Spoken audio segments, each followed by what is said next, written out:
আসসালামু আলাইকুম প্রিয় বন্ধুরা, কেমন আছেন? আশা করি ভালো আছেন।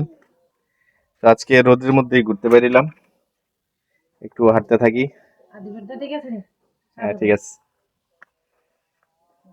চলো মা, হাঁটো। আমরা যাই, যাবো। ছাতা নিমুনি, আসো মা।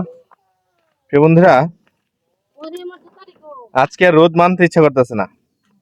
কালকে রোদের জন্য ঘর থেকে বাইরে হতে পারি নাই, এত রোদ। তো ভাবছি বিকেলে একটু ঘোরাঘুরি করব। বিকেলে গোসল করতে করতে, নদীতে গোসল করতে করতে টাইম শেষ, সন্ধ্যা হয়ে গেছে।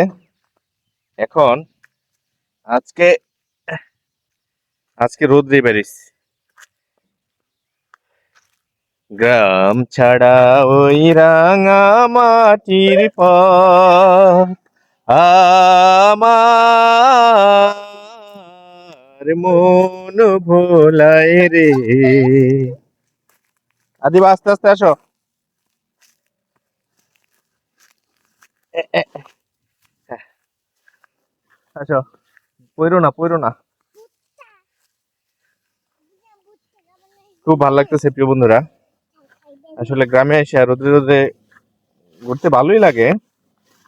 অনেকদিন পর পর গ্রামে আসলে রোদ কি আর বৃষ্টি কি আর যাই কি, ভালোই লাগে। বোঝা যায় হচ্ছে গ্রাম থেকে পরে শহরে গেলে পরে বোঝা যায় গায়ের রং কালো হয়ে যায়, শরীর পুড়া যায় একেবারে। দেখেন প্রিয় বন্ধুরা, আমার আশেপাশে যা আছে হচ্ছে ভুট্টা ক্ষেত। এই যে নিচে আছে হচ্ছে একটা বাদাম ক্ষেত। ক্ষেতের মাঝখান দিয়ে আমরা হেঁটে যাইতেছি। আমরা যাব হচ্ছে ওই গ্রামে, যাব আমাদের পুরনো গ্রামে, পুরনো বাড়িতে।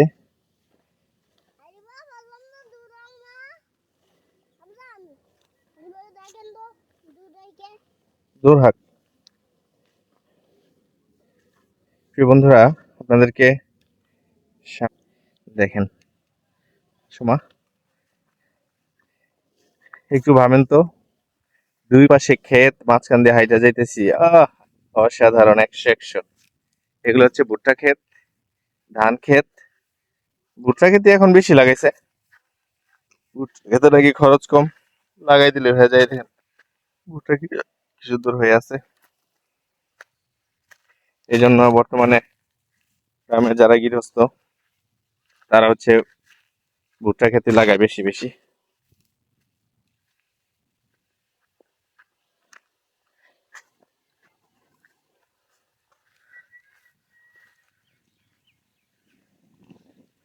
এই সুন্দর সন্ধ্যালি ছায়া।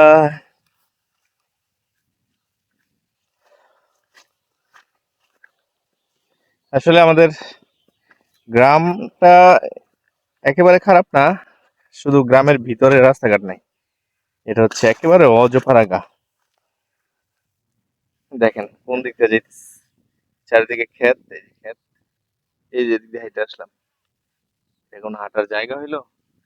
অবশ্য আমাদের বাড়ির সামনে দিয়া রাস্তা যাচ্ছে, হয়তো আর 1 বছর পরে আসলে বোঝা যাবো